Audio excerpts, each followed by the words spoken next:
말씀은 사도행전 15장 1절에서 5절 말씀을 전하여 예루살렘 교회 회의의 발의입니다. 누스라에서 나면서 걷지 못하게 되어 걸어본 적이 없는 안진뱅이를 고친 기적은 여러 지역으로 알려졌습니다. 그 사실을 알고 있는 안디옥과 이고니온 유대인들은 누스드라 지역까지 원정을 왔습니다. 그들이 와서 무리들을 선동하여 바울을 죽이고자 한 것입니다. 실제로 무리를 충동하여 바울을 돌로 쳤습니다. 돌을 맞은 바울이 죽은 줄 알고 성 밖에 내쳤지만 하나님께서는 생명을 보존하도록 하셨습니다. 바울의 제자들이 그가 죽은 줄 알고 둘러섰을 때 놀라운 일이 일어났습니다. 바울이 일어난 것입니다. 그런 후 성 안에 들어간 것입니다.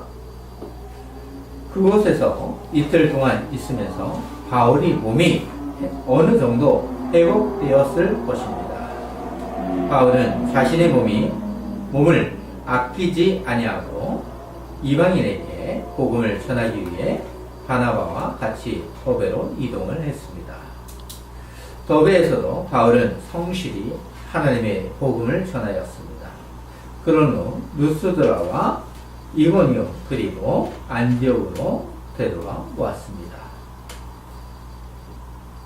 이방인의 교회와 제자들이 바르게 성장할 수 있도록 하기 위한 배려입니다. 자신을 죽이고자 했던 지역으로 다시 되돌아오고자 하는 것은 사실 많이 두려웠을 것입니다. 그런데도 바울은 교회를 세우고자 최선을 다한 사도였습니다. 이런 바울의 모습을 보면 저 자신이 부끄럽습니다. 그러하오니 목회자를 위해 기도 부탁드립니다.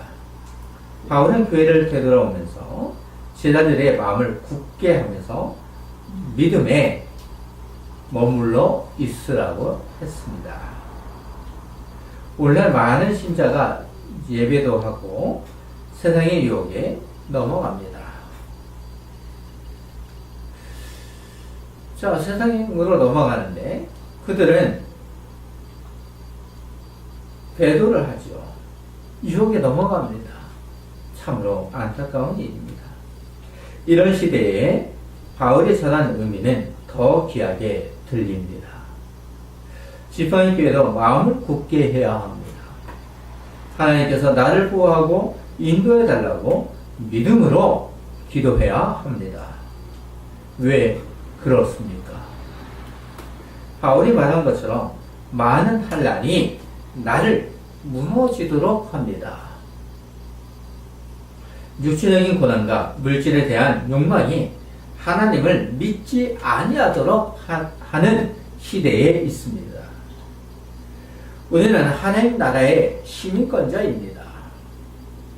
그러니 믿음을 굳게 하는 교회가 되기를 주님의 이름으로 부탁드립니다.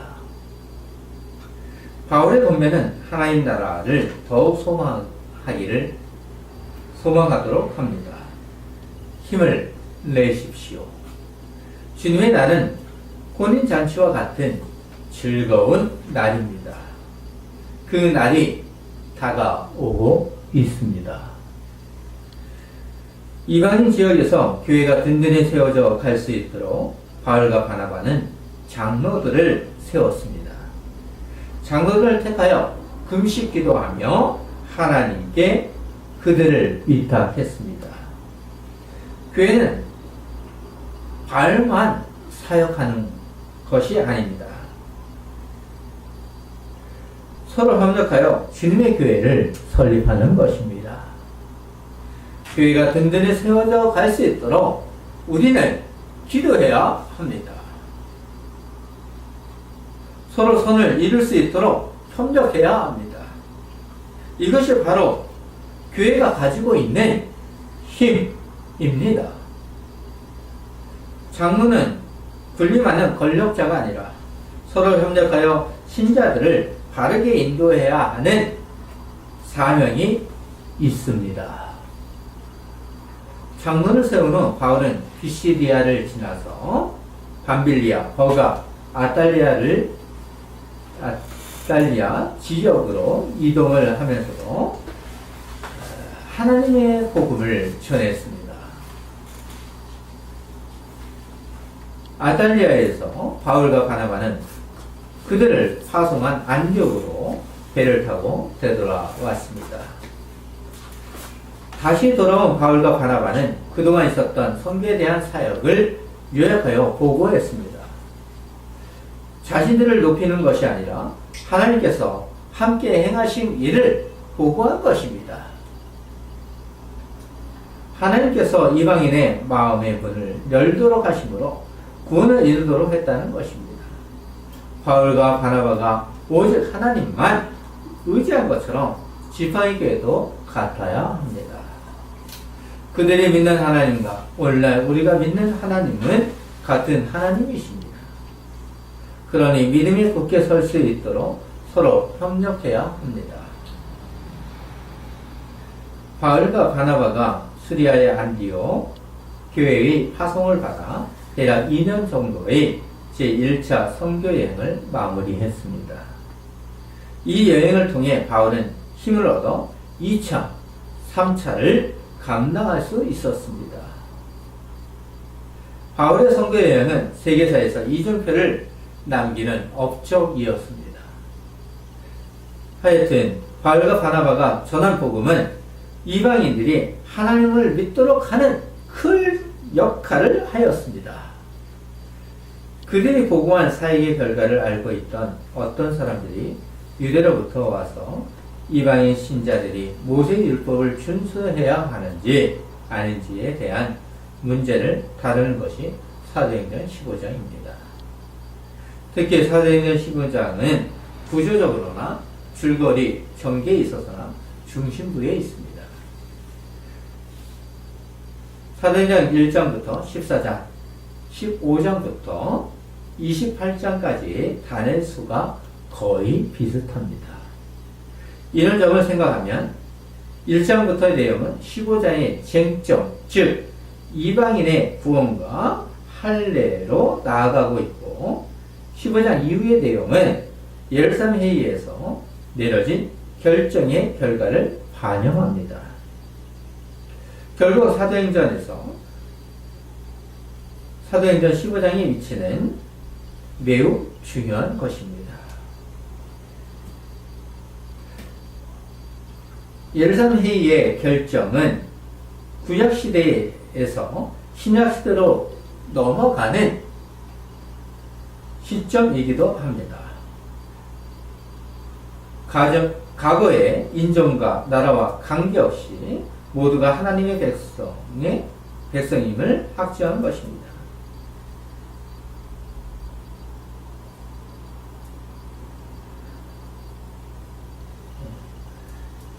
그리고 메시아로 제가 실수인데요. 그리고 메시아로 기다리던 유대교에서 오신 메시아를 따르는 기독교로 발전하는 과정에서 인종과 나라와 관계없이 모두가 하나님의 백성임을 확증한 것입니다. 예루살렘에서 사도행전 1장 8 예수님께서 사도행전 1장 8절에서 말씀하신 대로 이루어지고 있는 것입니다. 예수님께서 복음이 확산될 수 있도록 인도한 결과라고 할 수 있습니다.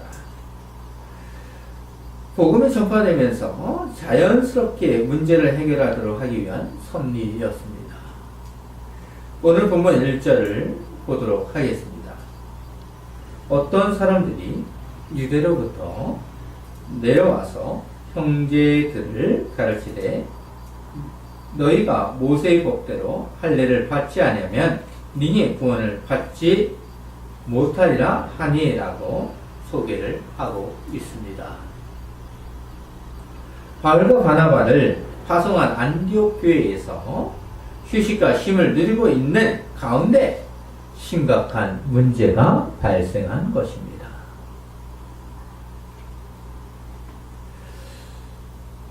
사도 바울이 이방인에게 복음을 전하기 전부터 고넬료에 회심한 사건이 있었습니다.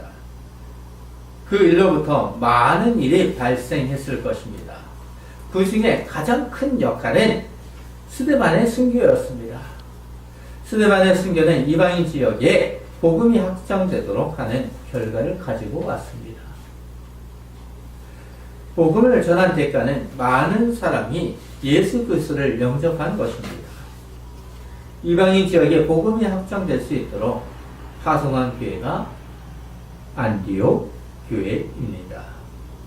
안디옥 교회는 놀랍게도 이방인 최초의 교회이기도 합니다. 두 사람을 파송함으로 이방인들이 많이 잃었던 것입니다. 이런 일을 유대 지역에도 알게 된 것입니다. 그래서 어떤 유대인들이 온 것입니다. 그들은 예루살렘에서 온 그리스도인이었을 것입니다. 그러면서 유대교적 전통을 고수하고자 하는 사람들로 보입니다. 그것을 잘 알 수 있도록 하는 것이 할례를 통한 구원을 주장한 것입니다. 아마도 그들은 과거에 고넬의 가정에서 함께 식사한 베드로에게 분개한 적도 있었습니다. 그들에게는 전통이 중요했던 것입니다. 과거에도 이방인이 유대교를 믿도록 할 때도 할례를 중요시했던 것처럼 유대교에서 개종한 그들에게 있어서 이방인이 예수를 믿는다 할지라도 할례가 중요했습니다. 그래서 유대로부터 사람들이 온 것입니다. 그들은 이방인 신자들이 모세의 법대로 할례를 받지 아니하면 구원을 받지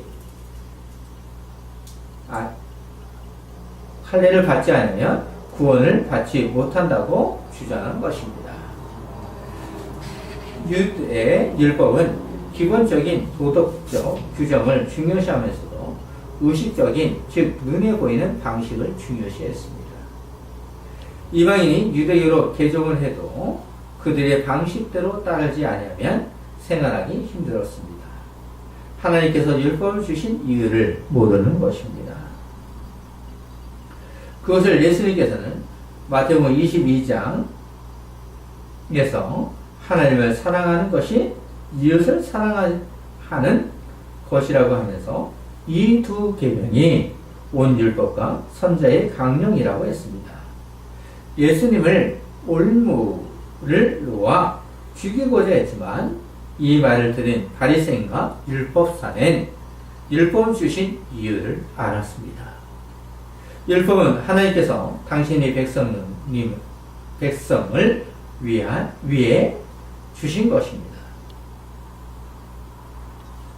어떤 유대인들이 와서 율법을 주신 참된 의미를 모르면서 외적인 할례로 구원을 얻을 수 있다고 형제들을 가르치는 것입니다. 이런 가르침은 바울과 바나바가 가르치는 것과 다른 사상이었고 일종의 도전이었을 것입니다. 예수님께서 구원의 역사를 이루신 것을 유대인들이 할례를 가지고 무너뜨리고자 하는 것은 참으로 성경을 모르는 것입니다. 그들의 주장은 두 사람 안에 도전이 아니라 안디옥 교회에서도 혼돈을 주었을 것이고 도전이었을 것입니다. 오늘 본문에서는 할례만을 이야기하지만 그들은 아마도 율법의 모든 계명을 지켜야 한다고 주장을 했을 것입니다. 그들이 만들어 놓은 율법은 모두 613개였고 가장 중요한 계명은 243개였고 중요하지 않는 계명은 365개였습니다. 하나님께서 주신 정신을 모르고 오히려 행위와 선행, 즉 인간의 의지로 구원을 얻고자 했던 것입니다. 어떤 유대인들로부터 안디옥 교회는 최초의 위기를 맞이한 것입니다.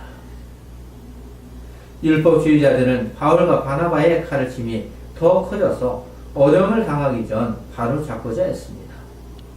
하지만 성경의 참뜻을 몰랐던 것입니다.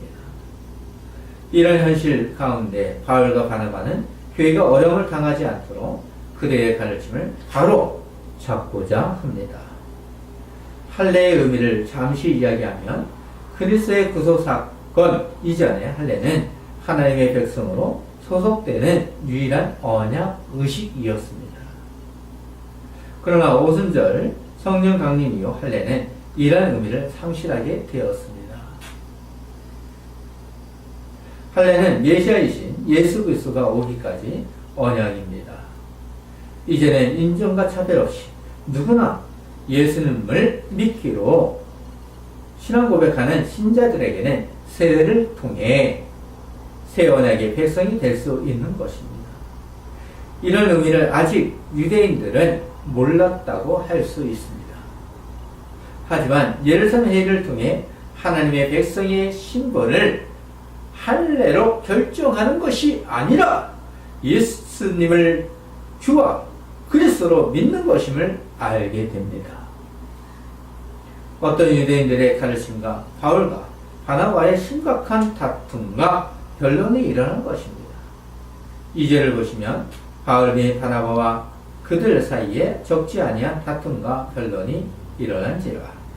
형제들이 이 문제에 대하여 바울과 바나바와 및 그 중에 몇 사람을 예루살렘에 있는 사도와 장로들에게 보내기로 작정하니라.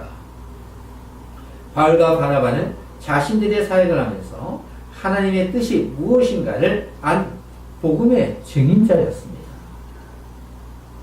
사도행전을 통해 지금까지 강서를 듣는 우리에게도 이러한 논쟁은 조금도 놀랍지 않을 것입니다. 바울과 바나바는 복음의 사역을 하면서 그 모든 일을 겪고 하나님이 어떤 일을 하신지를 본 지금 유대주의자들이 안디옥이나 다른 어느 곳에서도 하나님의 부르심을 받은 이방인들을 설득하여 할례와 율법을 지키도록 하는 것은 허용할 수 없었습니다. 그렇지만 두 사람만이 해결할 일이 아니라고 생각하는 것입니다. 안디옥에서 해결하고 하는 것도 좋았지만 그들은 예루살렘으로부터 왔기 때문에 바울과 바나바와 다른 지도자들을 예루살렘으로 보내기로 하였습니다. 그렇게 한 이유는 예루살렘 교회가 이방인 교회의 모체와 같은 역할을 감당했기 때문입니다. 그리고 구원론과 관계되어 있어서 중대한 문제로 생각한 것입니다. 예루살렘에는 예수님의 제자인 사도들이 있었습니다. 중대한 문제가 있으면 하나님께서 주신 지혜로 잘 해결할 수 있도록 대면하는 역할을 하고 있었기 때문입니다. 심각한 문제로 인식한 안디옥 교회는 바울과 바나바 그리고 교회에 속한 몇 사람의 성도를 예루살렘 교회의 사도와 장로들에게 보내기로 했습니다. 예루살렘 회의를 이끈 의장이 바로 야고보이기도 합니다. 장로이죠. 오늘날 당회장이라고 하지만 국회의장처럼 당회의장이 바른 용어입니다. 바울과 바나바 중심으로 안디옥 교회로부터 예루살렘 교회로 보낸 것은 그들의 가르침과 같았다는 것을 의미합니다. 두 사람을 전송함으로 예루살렘 교회에 가서 이방인도 할례 없는 기독교인도 인정받고 그들도 구원에 관한 하나님 뜻을 확증하고자 하는 것입니다. 또한 유대주의자들로부터 승리하기를 바라는 행동으로 볼 수 있습니다. 3절을 보시면 그들이 교회의 전송을 받고 베니게와 사마리아로 다니며 이방인들이 죽게 돌아온 일을 말하여 형제들을 다 크게 기쁘게 하더라. 전송을 받은 사람들은 여행을 하면서도 베니게와 사마리아에서 복음을 전하였습니다. 그러하지만 유대에서 온 사람들에게는 큰 문제를 가져다 주었을 것입니다. 베니게와 사마리아는 유대인들로부터 소외를 당하는 지역이었습니다. 그것을 잘 알고 있는 것이 사마리아에서 강도를 만난 사건이기도 합니다. 이방인보다 더 못한 취급을 당했죠. 그런 지역에서 두 사람이 전한 복음은 큰 희망이 되었을 것입니다. 이런 소식을 예루살렘 형제들에게 말함으로 기뻐한 것입니다. 예루살렘에 올라오면서 복음을 전한 결과를 알고 있는 형제들, 즉 사도들과 장로들이 환영을 받은 것입니다. 장로들에게 환영을 받았죠. 이방인들이 예수님을 구주로 시인한 것을 전하는 것입니다. 사도를 보시면 예루살렘에 이르러 교회와 사도와 장로들에게 영접을 받고 하나님이 자기들과 함께 계셔 행하신 일을 말하며, 처음에 예루살렘에 올라와서 교제하고 싶었지만 바울에 대한 의심과 냉대가 있었습니다. 스데반을 죽인 사람이 바울이라는 것을 알았기 때문에 의심과 냉대였을 것입니다. 하지만 1차 선교여행은 이전의 바울과는 다른 평가를 얻고 있었습니다. 사도행전의 저자인 누가는 이 일을 기록함으로 하나님께서 하시고 있는 것임을 분명히 하는 것입니다. 처음에 올라갔을 때의 예루살렘과 이제 다 이방인 문제로 올라가서 갔을 때의 모습은 다른 모습이죠.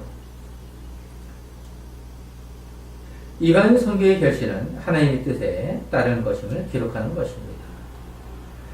할례를 강조하는 자들은 하나님에 대한 도전임을 부각하므로 구원은 예수님으로부터 온다는 것을 확인하여 주는 것입니다. 이 자들 중에 신자들은 5절에서 무엇을 중요하게 생각합니까? 바리새파 중에 어떤 믿는 사람들이 일어나 말하되 이방인에게 할례를 행하고 모세의 율법을 지키라 명하는 것이 마땅하다 하니라. 누가는 우리에게 그 논쟁의 대전제를 알려주고 있습니다. 예루살렘 회의가 열릴 수 있도록 하는 공식적인 발의가 무엇인가를 알려주고 있습니다. 바리새인 중에 예수 그리스도를 믿은 신자들이 있었지만 할례와 율법을 중요시했습니다. 그들은 할례를 율법을 준수하겠다는 표현의 상징으로 본 것입니다. 그들에게 있어서 이방인 교회로 무분별하게 받아들이는 것은 못마땅했습니다. 이것을 회의한 내용은 다음 주에 강설로 듣도록 하겠습니다. 바울이 전한 복음과 다른 결정이 난다면 그들이 전한 사역은 치명적인 타격을 받을 수 있는 문제였습니다. 바울과 바나바가 만약 치명적인 것을 당했다면 제2차와 3차 전쟁은 어떻게 되었을까요? 이방인들이 많이 믿게 될 때 할례는 큰 문제가 되었을 것입니다. 바울과 바나바는 제1차 선교여행을 하면서 율법과 할례를 넘어서 자유롭게 복음을 전하였습니다. 예수를 믿겠다고 한 신자들은 세례를 받음으로 하나님의 백성이 되었습니다.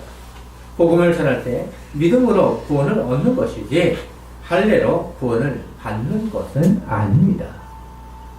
그런데 어떤 유대주의자들에 의해 할례와 율법을 지킴으로 구원을 얻는다면 바울이 전한 복음은 위험에 처할 수밖에 없는 것입니다. 하지만 하나님은 예루살렘 회의를 통해 바른 길로 인도하십니다. 이것이 바로 하나님께서 섭리로 통치하시는 것입니다. 이것이 우리에게 은혜이죠. 안디옥 교회는 이 문제를 교회가 해결하는 중대한 문제로 생각했습니다. 그들이 자체적으로 해결할 수 있었지만 이방인에게 복음을 전하는 것은 그 시대적 사명으로 여기고 있는 그들은 예루살렘 회의에서 이 문제를 처리하고자 했습니다. 이미 세운 원칙을 고수하면 될 것이지만 이것은 단순히 한 교회의 문제만이 아니었습니다.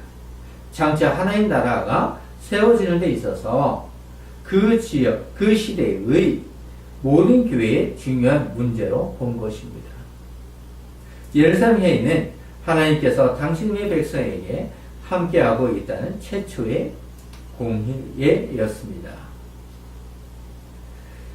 이런 결과는 오늘날 우리에게도 자영을 주었습니다.